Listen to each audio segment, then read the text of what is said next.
अजयगढ़ किले में लगभग सारी चीज, जैसे देवगढ़ किले में आपने देखी, जैसे आपने कालिंजर में देखी और सिंगौरगढ़ किले में आपने देखी, ये लगभग सारे किलों में एक चीज समानता आपको मिलेगी दोस्तों, इनको क्षतिग्रस्त किसी न किसी कालखंड में किया जरूर गया है। और खास करके महलों को या आवासीय परिसर को तो खंडित किया ही गया है, लेकिन जो बहुत ही बुरी तरीके से खंडित किया गया है, प्राय आप देखेंगे तो मंदिरों को ही ज्यादा टारगेट किया गया। आज शिवरात्रि का दिन है और आपको मैंने यहां पे दिखाया खंडित नंदी की प्रतिमा, खंडित शिवलिंग, ये एक नहीं सैकड़ों के तादाद में, और उन मंदिरों के अवशेष, ऐसे तमाम भव्य और प्राचीन धरोहरों के अवशेष आपको रास्ते भर बिखरे पड़े नजर आएंगे। या अजयगढ़ हो या देवगढ़ हो या जितने भी इस तरीके की प्राचीन इमारतें जो हमारे स्वर्णिम इतिहास को बिल्कुल साफ, बिल्कुल प्रत्यक्ष रूप से दर्शाती हैं लोगों को, ऐसे तमाम धरोहरों को कहीं ना कहीं कुछ हमारी सामाजिक उपेक्षा, कुछ प्रशासनिक उपेक्षा, इस कारण से भी इनकी दुर्दशा होती जा रही है। आज के समय में हम लोग नए नए मंदिर तो बनवा, वो भी हमारे प्राचीन इतिहास का एक हिस्सा था, उसको हम बनवाएं, उसके लिए बहुत कुछ करें, अच्छा है। लेकिन दोस्तों, इस प्रकार के जो हमारे पास भव्य हमारे इतिहास के गवाह आज भी मौजूद हैं, जिनको थोड़ा बहुत ही ध्यान देके बिल्कुल दुरुस्त किया जा सकता है, उनका रख रखाव किया जा सकता है अच्छे से, ये हमें करना चाहिए।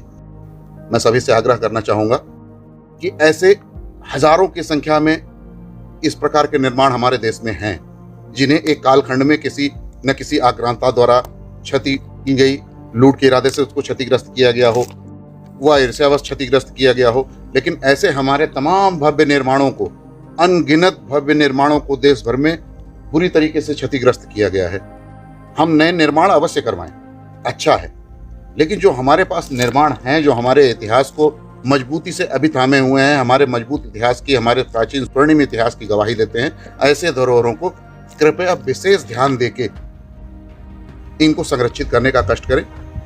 क्योंकि अगर हमारा इतिहास ही मिटता जाएगा, जिस प्रकार ये धरोहर सब मिट रहे हैं धीरे धीरे, यदि इस प्रकार हमारा इतिहास धीरे धीरे मिटता रहेगा, तो कहते हैं ना कि जिसका इतिहास मिट जाता है उसका भविष्य मिट जाता है। दोस्तों, ये आप मंदिर देख रहे होंगे, और इस मंदिर के ठीक सामने यहाँ पे नीचे एक बड़ा सा झील है। आप देखिए, एक बड़ा सा तालाब है, काफी गहरा है गाइस।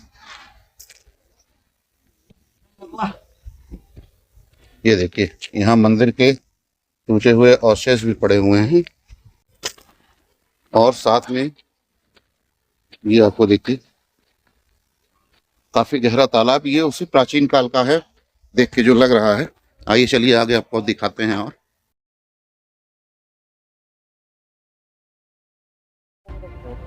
गाइस, वहाँ पे नीचे देखिए, वहाँ पे सीढ़ियाँ बनी हुई हैं, वो वहाँ पे देखिए सीढ़ियाँ बनी हुई हैं, और ये प्राचीन काल में मुझे लगता है यहाँ नहाना धोना यहाँ करते होंगे, और नहाना धोना करने के बाद ये देखिए आप मंदिर, यहाँ स्नान करके पूजा पाठ किया जाता होगा।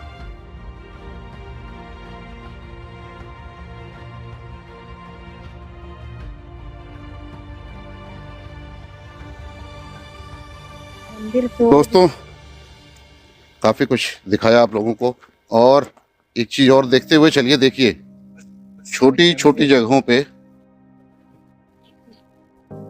आपको एक एक पूरे इस प्रांगण के कड़ कड़ में इन प्राचीन धरोहरों के टुकड़े थे, वो बिछे मिलेंगे।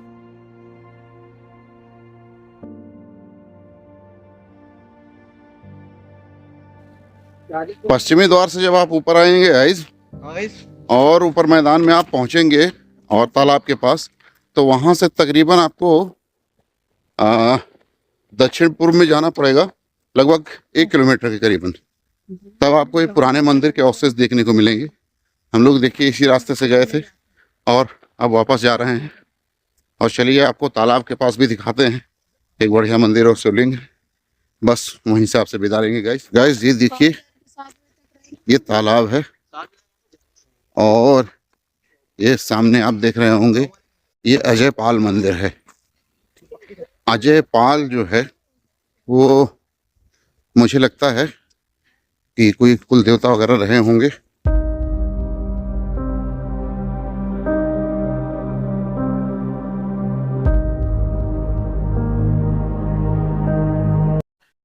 और यहीं पे गाइस ये एक बहुत ही पुराना बरगद का पेड़ है, आप गौर कीजिए इस चीज को, और बहुत ही प्राचीन है। इसकी जो तने हैं गाइस वो खुद एक में अपने आप में एक पेड़ बन गए हैं।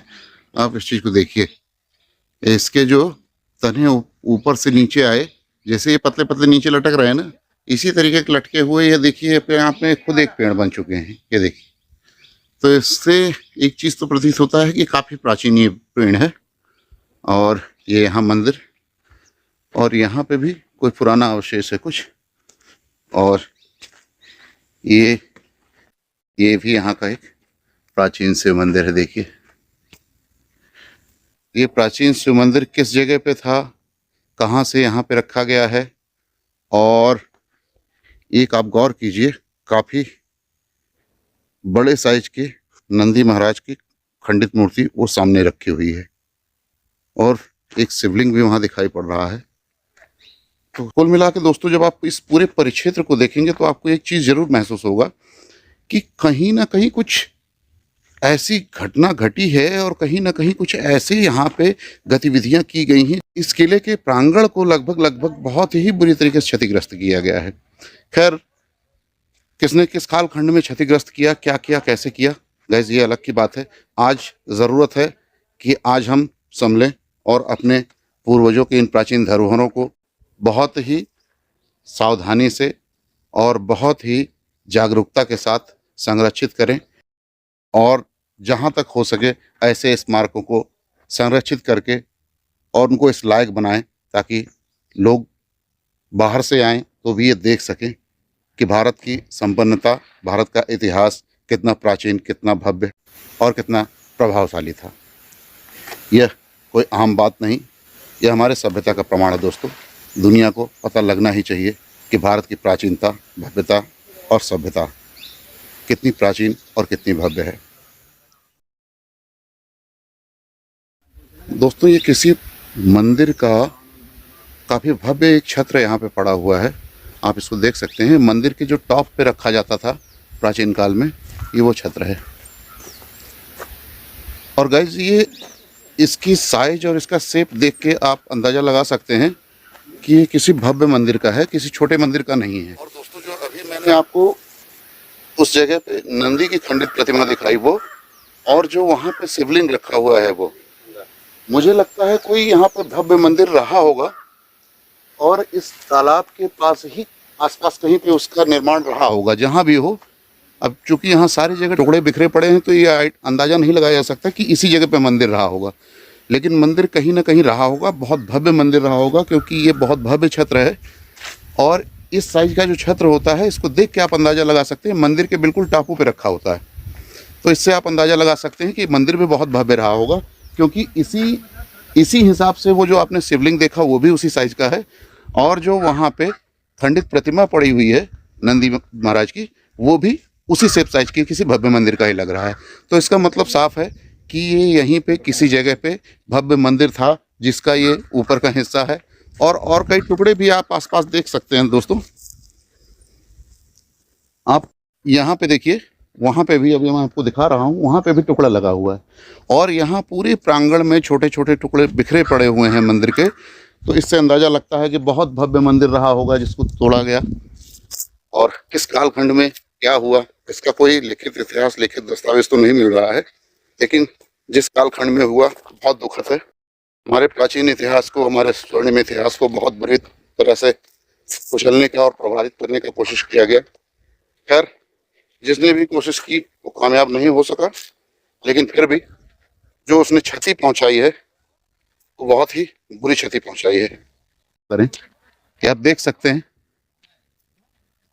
किस सदी की, किस जमाने की कारीगरी, कैसे कैसे वास्तुशिल्पियों के जीवन का समय लगा होगा इसमें। तो आजकल हर चीज का प्राइवेटाइजेशन किया जा रहा है, प्राइवेट कंपनियों को टेंडर देके ऐसी चीज़ों को संरक्षित किया जा सकता है। वो यहाँ पे टूरिज्म भी डेवलप कर सकते हैं। बहुत प्राचीन चीज़ है, दोस्तों यहाँ देखिए, यहाँ कुछ जैन मंदिर के अवशेष भी पड़े हुए हैं। इसका अंदाज़ा ये लगता है, और ये देखिए महावीर स्वामी की यहाँ स्टैचू वगैरह भी है अंदर। तो इससे अंदाज़ा ये भी लगता है कि जैन धर्मावलंबी जो लोग थे वो भी यहाँ पे सक्रिय थे। और अगर ये सारी चीज़ें हैं तो कहीं ना कहीं जो देवगढ़ का किला है उसका और इस किले का लगभग लगभग एक समानता आपको दिखती है।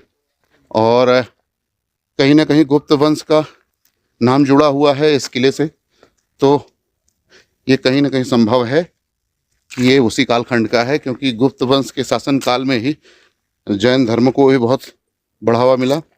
और वैसे तो सभी धर्मों को सम्मान करते थे गुप्त वंश के शासक लोग, लेकिन फिर भी जो सबसे ज़्यादा, चाहे वो जैन धर्मावलंबी हो, चाहे बौद्धिज्म हो या हिंदुज़म हो, कोई भी किसी भी धर्म का, किसी भी मत या पंथ का कोई ऐसा कुछ नहीं था। सबको बहुत सहिष्णु लोग थे, सबको साथ लेके चलने वाले लोग थे, और बहुत ही अच्छी व्यवस्था थी जो धीरे धीरे शर्माती गई। और कई ऐसे आगंतुक आए जिन्होंने ऐसे भव्य और ऐसे विशाल स्मारकों को छत विछत किया, खंडित किया, और हमारे प्राचीन धरोहरों को, प्राचीन निशानियों को मिटाने का प्रयास किया। लेकिन मैं फिर एक बार कहूँगा कि हम यदि यही बात कहें कि उसने मिटा दिया, उसने तोड़ दिया, उसने मिटा दिया, उसने तोड़ दिया, तो अब वो कहने से लौट के नहीं आएगा। जो हो चुका उसके विषय में क्या ही बात की जाए। अभी हम लोग क्या कर रहे हैं इनको संरक्षित करने के लिए, और हम लोग इन धरोहरों को फिर से जीवंत करने के लिए अपना क्या योगदान दे सकते हैं। अगर हम 100% अपना योगदान दें तो कहीं ना कहीं हम पुनः उस गौरव को पूर्णतया तो नहीं प्राप्त कर सकते, लेकिन हाँ कुछ हद तक अवश्य प्राप्त कर सकते हैं। ये दोस्तों देखिए पश्चिमी द्वार का मुख्य द्वार जिससे हम लोग अंदर आए थे, ये वो क्षेत्र है, ये वो एरिया है। और ये देखिए भी बहुत बेहतरीन बना हुआ है। लेकिन गाइस बस एक चीज़ है कि देखने से ये पता चल रहा है कि ये बाद के कालखंड में बना हुआ है, और जो पूर्वी द्वार हम लोग अभी, जो पूर्वी द्वार हमने आपको दिखाया था, उसको देख के साफ पता चल रहा है कि वो प्राचीन चीज़ है।